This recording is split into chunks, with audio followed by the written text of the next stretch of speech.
Imagine two households on the same quiet street outside Dallas, Texas.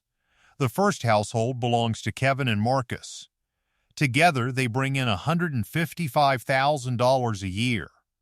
They bought a four-bedroom house for $320,000 with a monthly payment of $2,100 once taxes and insurance were included. At the time, the house was bigger than they needed.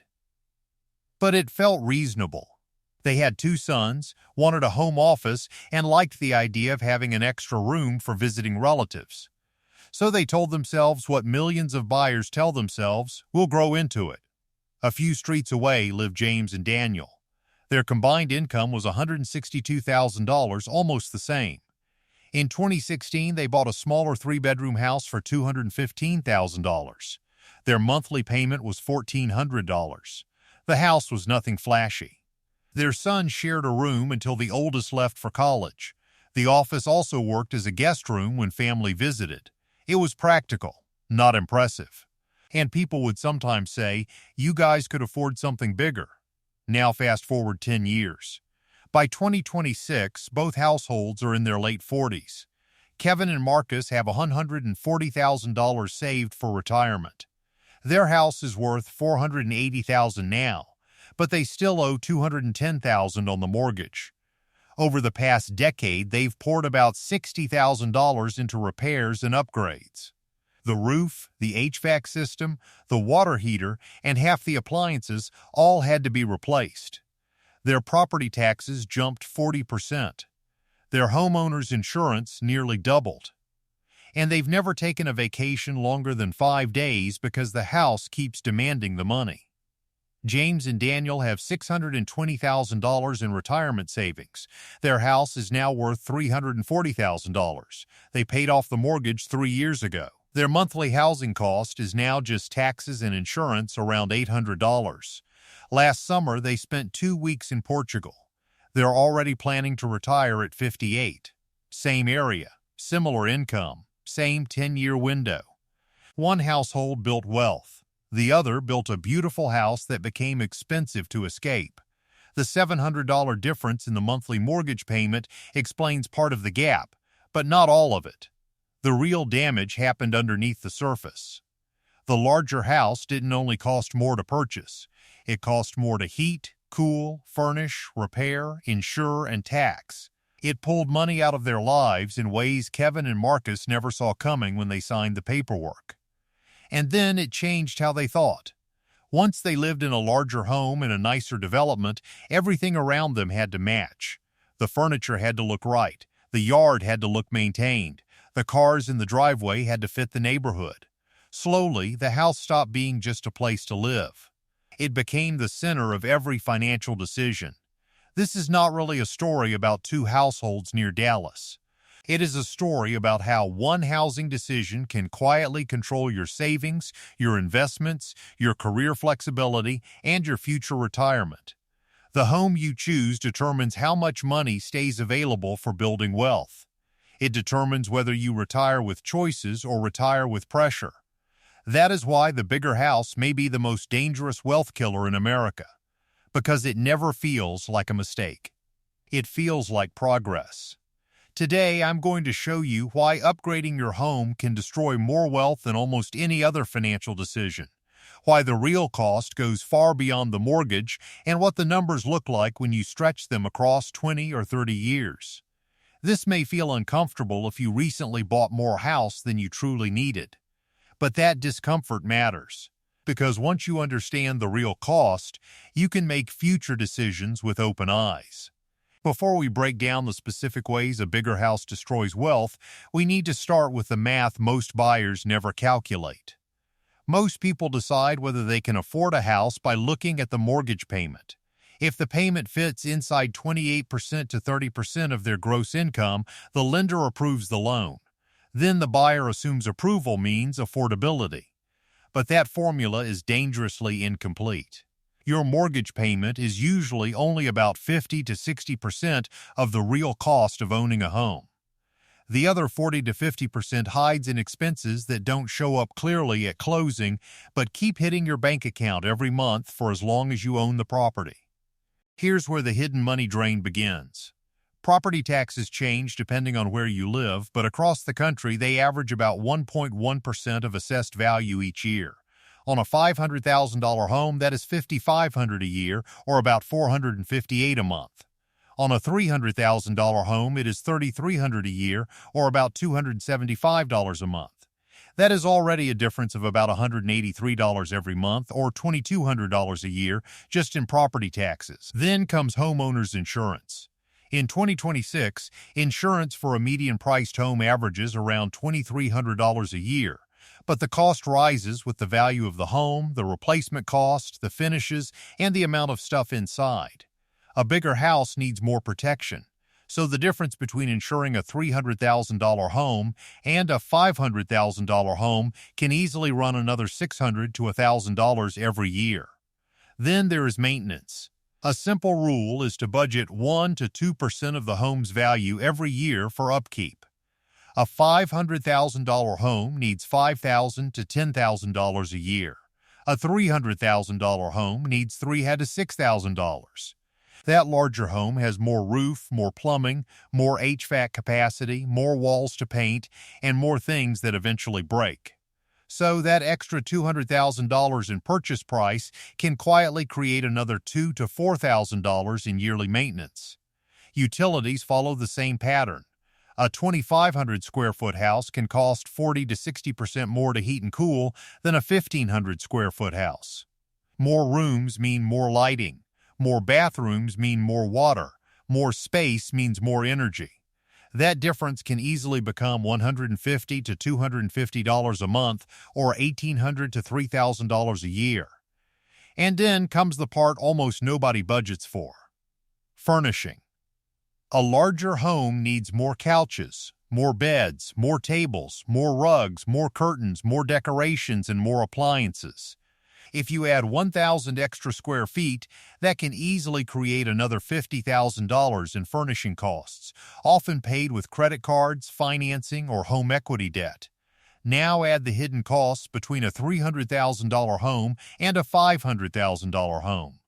Extra property taxes, $2,200 a year. Extra insurance, about $800 a year. Extra maintenance, about $3,000 a year. Extra utilities, about $2,400 a year. That is $8,400 a year before we even talk about the bigger mortgage. That is another $700 every month that never shows up in the basic mortgage affordability calculation.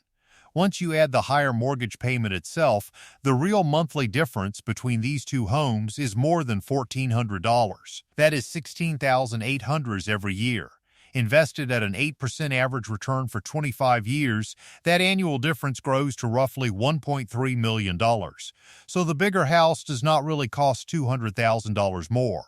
It can cost over $1 million more once you include the ongoing expenses and the investment growth that never happens. This is the math your mortgage calculator leaves out. This is the math real estate agents rarely explain. And this is how a house that looks like an investment can quietly become a machine that destroys wealth. Now let's look at the exact ways this happens. The first is the down payment trap. To buy a $500,000 home with 20% down, you need $100,000 at closing. To buy a $300,000 home with 20% down, you need $60,000.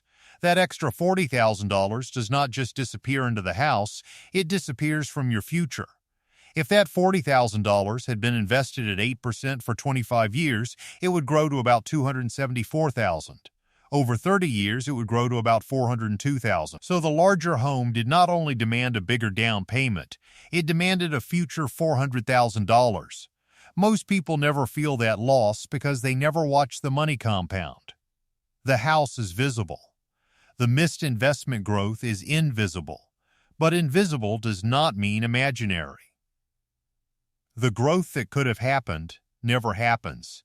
The wealth that could have been built never gets built. The retirement that could have been funded remains underfunded.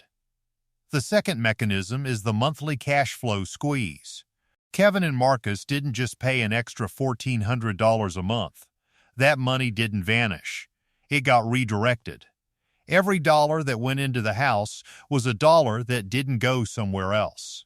So where did it come from? It came out of retirement contributions. It came out of emergency savings. It came out of college funds. It came out of investment accounts. It came out of the financial breathing room that creates security. A household that could have saved 20% of its income now saves 8% because the house consumed the difference. A household that could have maxed out retirement accounts now contributes just enough to capture the employer match. A household that could have built a 6-month safety net stays stuck at 2. And here's what makes this dangerous. You don't feel it clearly, because the loss is invisible. You don't see the investments that were never made. You don't notice the compounding that never started. You just feel a constant tightness in your finances without fully understanding the cause.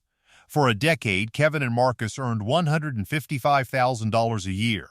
If they had chosen the smaller house and invested that extra $1,400 every month into index funds earning 8%, they would have built roughly $258,000 in just 10 years. That money doesn't exist. The house consumed it. Now we move to the third mechanism, lifestyle inflation anchoring. A house is not just a place to live. It sets the standard for how you live. It quietly defines what feels normal. After Kevin and Marcus moved in, something subtle started to happen. Their old furniture didn't fit anymore. Not physically, but visually. The proportions felt wrong. The couch that once filled their living room suddenly looked small, so they replaced it with a larger sectional for $3,800. The dining room needed something that matched the space. Another $2,200. The primary bedroom felt empty, so they added chairs and a side table. Another $1,400. Each child now had his own room, which meant separate bedroom sets. Another $6,200. The backyard was twice the size, so it needed landscaping, a patio, outdoor furniture. Over 2 years, that added another $9,500. None of these decisions felt excessive on their own. Each one felt reasonable, but together they crossed $25,000 in just 3 years. James and Daniel didn't face this. Their smaller home worked with what they already owned. Their yard needed minimal work. They spent around $4,000 making it comfortable. That is a $21,000 difference. Invest that difference at 8% for 20 years, and it grows to nearly $100,000. But the real impact goes beyond those first purchases. The larger home creates a lifestyle baseline. It resets expectations. When Kevin's car broke down, they didn't just replace it. They upgraded it to something that fit the neighborhood. $48,000. James replaced his with a reliable used car for $19,000. When family visited, Kevin and Marcus hosted. That meant more food, more decorations, more spending during holidays. James and Daniel didn't have a guest room, so visitors stayed elsewhere. Costs stayed lower. The environment shaped the behavior shaped the spending, and the spending blocked the wealth. Now comes the fourth mechanism, the maintenance time bomb. Every house is built with expiration dates. Roofs last 20 to 30 years. HVAC systems last 15 to 20. Water heaters, appliances, paint, everything eventually breaks down. But a larger house multiplies the scale of every replacement. More roof, more systems, more surface, more complexity. Kevin and Marcus replaced their roof in year 7. It cost $18,500 because of the larger surface area. James and Daniel replaced theirs in year 8. It cost $11,200. Kevin and Marcus replaced their HVAC system in year 6. A 5-ton system for a larger home cost $14,000. James and Daniel replaced their HVAC system in year 9. Their cost? $8,200 for a smaller 3-ton system built to handle 1,600 square feet. Now step back and notice the pattern. Every major system follows the same rule. The larger house doesn't break more often, but when it does, it costs more. Every repair, every replacement, every upgrade comes with a higher price tag simply because there is more house attached to it. Stretch this across 30 years, and the gap becomes massive. The difference in maintenance between a $500,000 home and a $300,000 home can easily exceed $75,000. That's $75,000 that could have been compounding quietly into long-term wealth. Now we move to the fifth mechanism: property tax acceleration. Property taxes don't stay flat. They rise with home values. They rise when local governments increase rates. And over time, they compound just like investments, but in the opposite direction. In most major U.S. cities, property taxes have been increasing around 3 to 5% per year. Take a $500,000 home starting at $5,500 in annual taxes. At a 4% annual increase, that bill grows to over $12,000 after 20 years. Now compare that to a $300,000 home starting at $3,300. That grows to around $7,300 over the same period. What started as a $2,200 difference becomes nearly $5,000 per year. Over 20 years, that gap alone crosses $70,000. And here's the part most people ignore. Property tax is the one cost that never stops rising. The bigger the house you buy, the larger the tax base you are locked into for decades. Now we get to the most important mechanism of all: opportunity cost compounding. Every cost we've talked about so far is visible in some way. But the real damage happens in what you never see: the money that never gets invested, the growth that never happens. Let's run the full numbers over 10 years for Kevin and Marcus compared to James and Daniel. Higher mortgage, $700 per month, $8,400 per year. Higher taxes, about $2,200 per year. Higher insurance, about $800 per year. Higher utilities, about $2,400 per year. Higher maintenance, about $3,000 per year. Higher down payment, $40,000 is up front. That's $16,800 every year, plus $40,000 at the start. If that $40,000 had been invested at 8%, it would have grown to about $86,000 in 10 years. If the $16,800 yearly difference had been invested instead, it would have grown to roughly $263,000. Together, that's about $350,000. Kevin and Marcus didn't just buy a bigger house.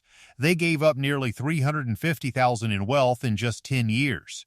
Extend that same pattern over 30 years, and the gap pushes past $1.5 million. And here's the part that surprises most people. The house itself didn't make up the difference. Their home increased in value by $160,000. The smaller home increased by $125,000.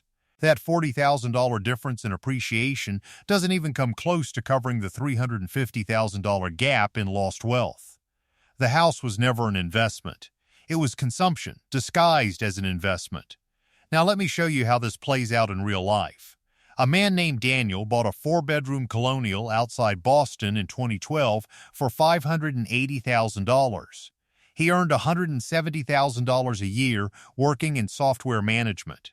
The numbers looked fine on paper. The payment felt manageable, and after years of working hard, the house felt justified. By 2022, he was 53 years old. He had $210,000 saved for retirement.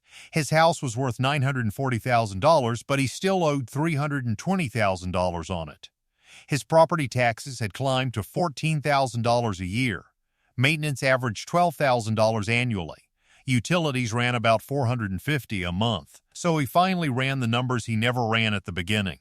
If he had chosen a $350,000 condo instead and invested the difference, he would have built around $800,000 in investment assets. Instead, he had $210,000. That $600,000 gap, that was his retirement. Now he's planning to work until 67 instead of 60. Eventually, he'll sell the house. After paying off the mortgage and fees, he'll walk away with around $550,000. Combined with his savings, he may be able to retire, but modestly. If he had made the smaller decision earlier, he could be retiring within a year with over $1 million invested in complete freedom of choice. He would have had options. Instead, he owns a beautiful house he can't easily leave, and he has another decade of work in front of him. That is what makes the housing trap so dangerous. It doesn't feel reckless. It feels responsible. Most Americans are taught that buying the largest house they can qualify for is a smart move. Real estate agents push buyers toward better neighborhoods. Family members say, buy more space now, you'll need it later. Financial media keeps repeating that home equity is the foundation of middle-class wealth. But that belief leaves out three important truths. First, home equity is not flexible wealth. You can't use it freely unless you sell the house, borrow against it, or move somewhere cheaper. It may look powerful on paper, but in daily life, it is locked inside the walls. Investment accounts are different.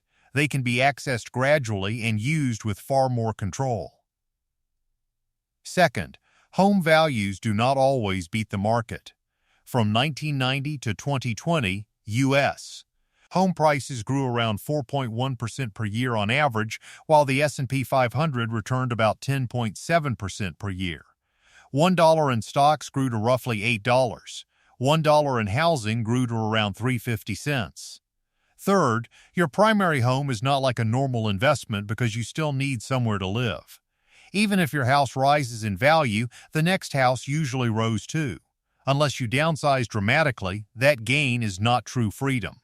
It is just a more expensive asset replacing another expensive asset.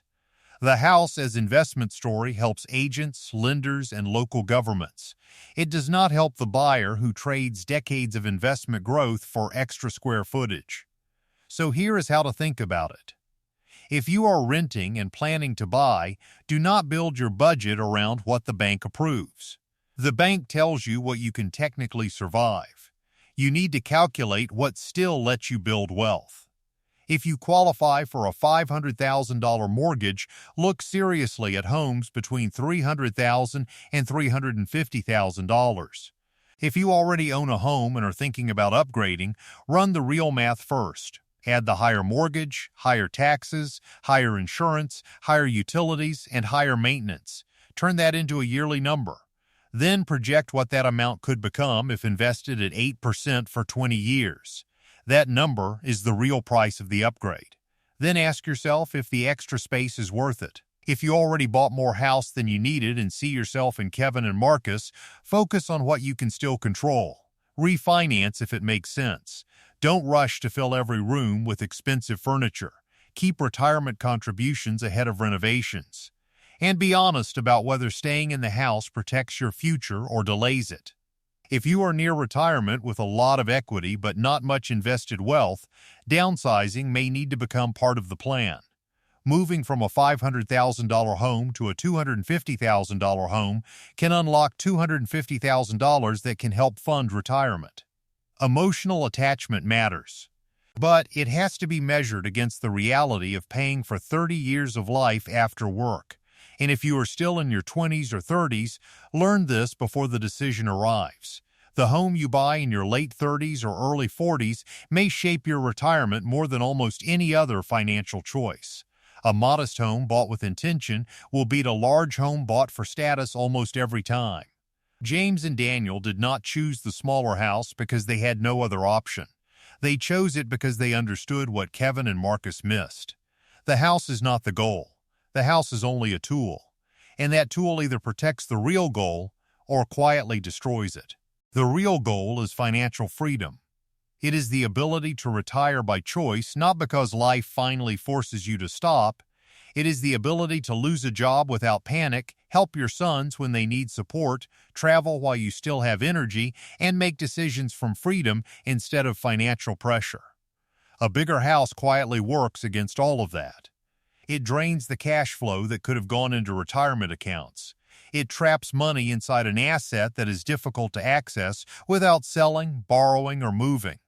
It creates a lifestyle standard that pushes spending higher in every other category. It ties you to one location, and over time it becomes a weight attached to every financial decision you make. The household in the modest home has choices. The household in the stretched home has bills. Kevin and Marcus will spend their 50s trying to repair the retirement gap while maintaining a house that gets more expensive every year. They'll debate whether to sell or stay, knowing their equity exists but cannot be used without disrupting their life. They'll work longer because the math gives them no other choice. James and Daniel will spend their 50s watching their investment accounts grow while their housing costs remain controlled. Their conversation will not be, "Can we afford to retire?" It will be, do we retire at 58 or wait until 60? That is a different kind of life. Kevin and Marcus live in the house people notice, 4 bedrooms, a large yard, and a strong neighborhood. Visitors compliment it. James and Daniel built the thing people do not see, a larger portfolio, lower stress, more flexibility, and more control. One household optimized for appearance, the other optimized for outcomes. And that is where the real lesson begins. Your house reveals what you value. Most people chase what other people can see. Wealth builders protect what nobody else notices.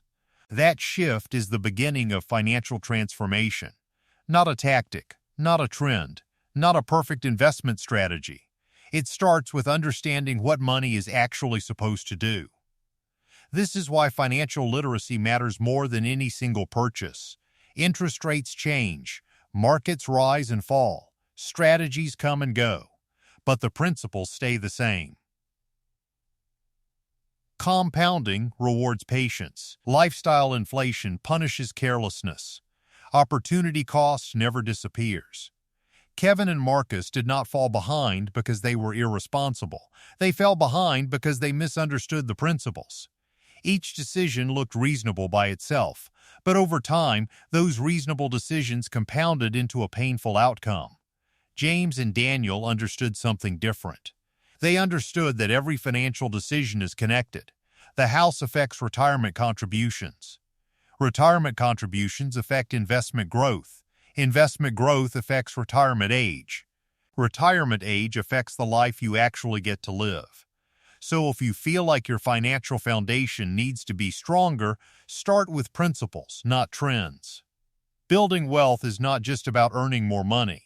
It is about keeping more, investing more, and avoiding decisions that look successful on the outside while weakening you underneath. Financial literacy is the difference between people who make money and people who keep it. The bigger house will always feel like progress. It will feel like success. It will feel like proof that you made it. But the investment account growing quietly in the background will not impress guests. It will not look good in photos. It will not bring compliments from neighbors. Yet, when you are 62 and deciding whether to keep working or finally start living, that quiet account is what matters most. The house will still be there, still needing repairs, still demanding taxes, still costing money. The question is whether you will have the freedom to enjoy it or whether you will still be working just to afford it. And that question is not answered at 62. It is answered at 38 or 42 or the day you sign mortgage papers for a house bigger than you truly need. Choose carefully. The math never lies. And the math strongly favors the smaller house.